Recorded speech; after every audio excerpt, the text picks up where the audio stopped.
G'day guys and girls, and welcome back to our little channel, Goodies Beer Reviews. And look what I've got today. Some may say it's mainstream, some may like it, some may say it's a bastardised pure blind, or pure blonde I should say.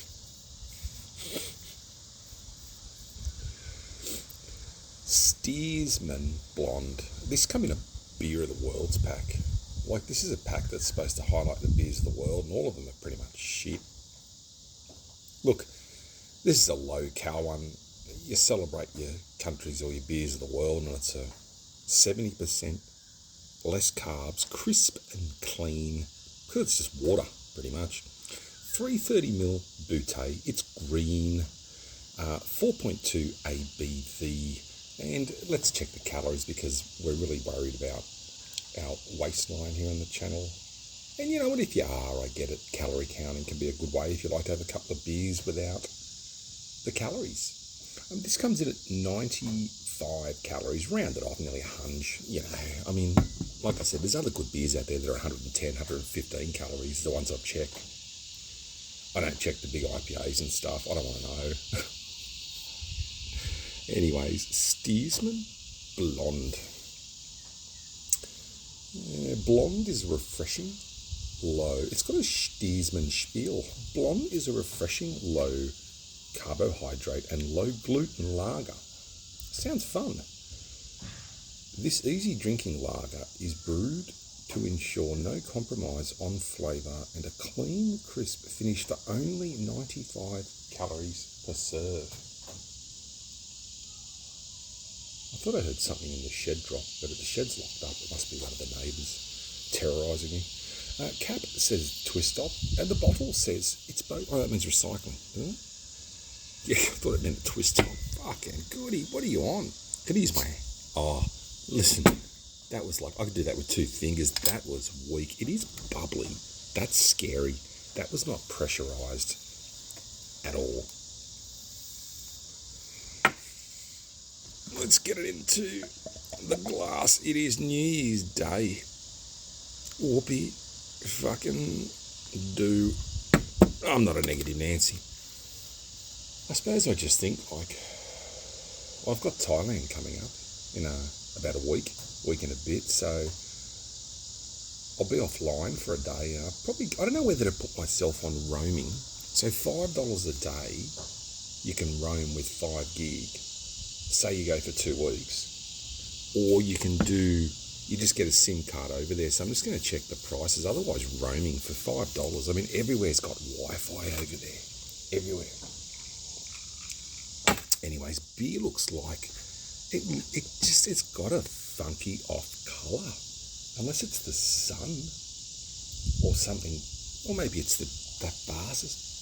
Oh, look, it's very carbonated, not bad head for a low-cal beer. Now, I always judge these beers if, you know, everyone whinges, oh, it's low-cal, it's got no taste, I don't drink that shit, and some people like them. And, you know, I think at the end of the day, you've had a big day, you pop into a bar or a pub in Australia, which I think is a dying tradition, pretty much, you know, because it's so expensive, and you have a couple of these on tap, yeah, 4.2, hits the spot, it's clean, and then you can, you know, jump on the train and for a 2-hour ride home from work. Like that. It smells apple-y. It smells sweet. It does smell a bit skunky. Oof, wind's picking up. Southeasterly. Oh, look, it smells a bit skunky funky, but let's go. First beer of the day, just having a quiet one. Those clouds are definitely coming in up there. Look at them. I looked on the radar, but not much. Anyway, happy New Year's Day. Shut up, goody. Let's have a pure blind, a fake pure blind.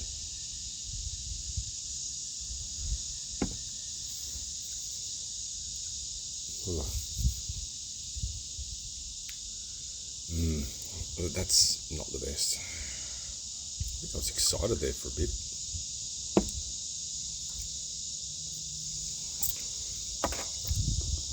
Yeah. That's like getting excited about bad news.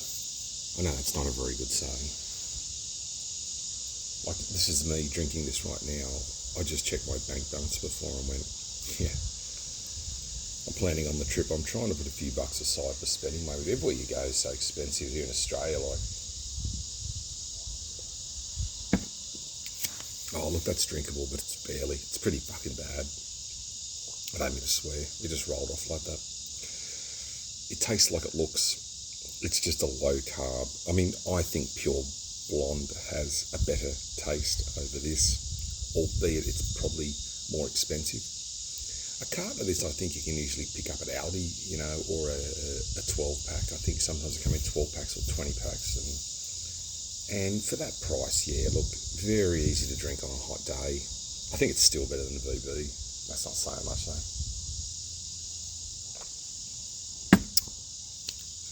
Yeah. See, I have this, and I think you might as well have an alcohol-free beer.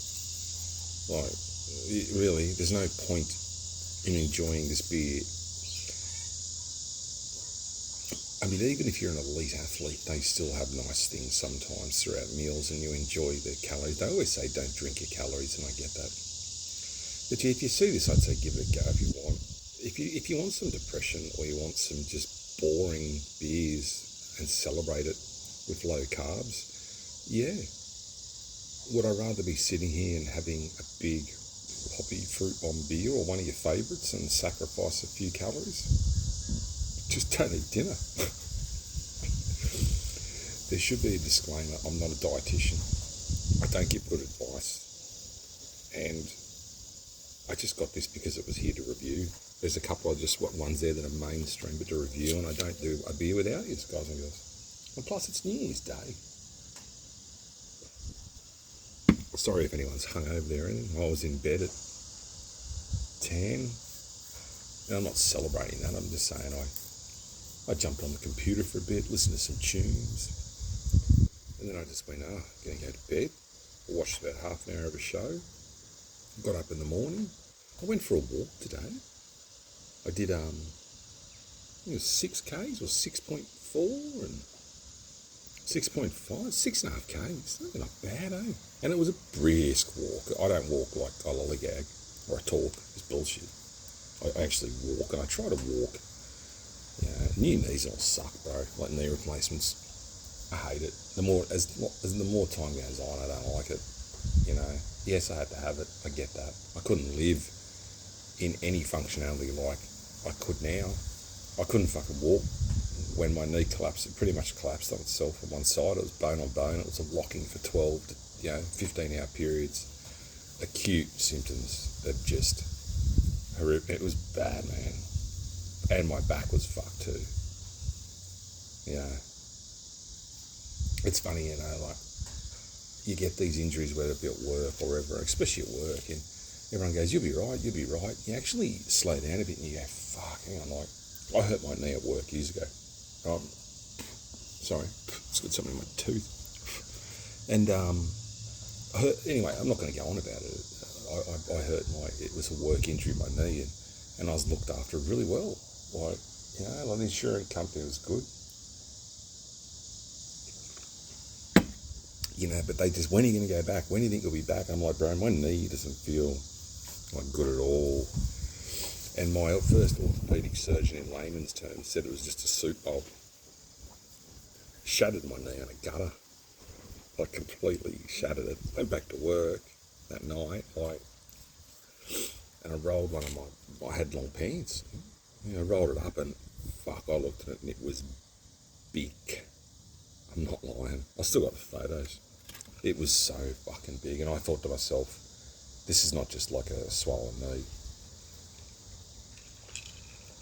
Went to the hospital, had some x-rays, got a call in the morning to come in and see an orthopaedic surgeon at a fracture clinic. Mind you, we're up pretty remote areas, so fuck, I had to drive myself. I'm sure I drove myself. There's no other way I got there. 40-something kilometres, and I was on crutches, right foot. You know, I wouldn't put anyone else at risk. Believe me, guys and girls, I wouldn't. I've been to hospital here. They've cannulated me. Listen to this. And I'm not saying it's bad, but it is. They cannulated me. I was in acute pain, buckled over. I thought my appendix burst or my gallbladder or something. It felt like something burst in my lower body. And I don't go to hospital for anything. I went up there, they got me straight in, tested my bloods and went, you've got to get the graft. And my temperature was going up. And I was miles away from the major hospital Grafton. They cannulated me, took my bloods, gave me my bloods and my reports, kept the cannula in. They gave me endone, which is an oxycodone painkiller, and I think it was 10 to them, so 10 milligrams of endone. Just patted on other shit, some anti-inflammatory, and then said, can you drive to the next hospital? I looked and I was in so much... Mate, you know, you do what you've got to do sometimes. I'm not a stubborn old goat, but I just do stuff a lot by myself. I've always made things... If there's a hard road and an easy take, sometimes I take the hard road, and I don't know, or I do know why, but it's just fucking dumb. You just got to... When some things you just imprinted in your brain, you just, fuck, this has turned into a big yarn. This is steersman, fake pure blind. Like, I'll end up with a beer, look. Yeah, but it is true, eh? Well, it's fucking true. Like, yeah, driving to one hospital to another, and like, if I had an accident, hurt someone, I hurt myself. Bro, you know, and not everyone's got fucking common sense. They rushed me in, they put me up to intensive care. I didn't know what was going on. I was in pain. Then I woke up in the morning, they knocked me out, like whatever they gave me, I was gone, I was so asleep. I woke up and they said, oh, do you feel good? And I went, well, yeah, pain's gone a lot. And they thought I had some possible blockage in my large intestine. And then they scanned and nothing come up. Then I had surgery about 3 days later. They did an urgent camera up the old back door, colonoscopy and an endoscopy, colonoscopy and the one that goes down your throat. They might as well do both. Why not? Both ends. And yeah, it came back. They said you have really, really bad reflux, which I get all the time anyway. But he said otherwise they removed a heap of polyps, I think they are. And yeah, he said they were possibly going to be concerned, so good that they did that. And but then I went home, and on the way home, I think the missus picked me up from hospital that day. Yeah, I was out of it, like I was okay, but they got, I think, KFC, and you got to agree anyone would pretty much throw up with the smell of KFC. But I was in the car and I smelled it and I said, pull over, and she looked at me like sort of Joe. I said, pull over. And I've just got out of the car and I've thrown up this black, biley blood. And I was holding myself up against the car. And my missus was going, we'll go back to the hospital. Oh, yeah, I don't want to fucking go back. I just got out. And the process getting out, like I've had a lot of surgery, so I know the sort of process. But anyway, look, they've got to keep you there. But I was so fucking sick that night. But you know what, guys and girls? Fuck the negativity. This is 2024. Don't be a whore, 2024. Anyways, look, steersman, fake blind. If you see it, give it a run if you want. It's boring. I made an interesting yarn, which probably wasn't with some. And if you liked it, thank you. I better go. I might do another one later. Love each other, take care of each other, be kind to each other. I love you all. Thanks for watching, subscribing, liking, commenting. I'll be here throughout the year, having a beer, with no fear. And hopefully it is a good day. Love each other, take care, I'll see you at the next one. Bye.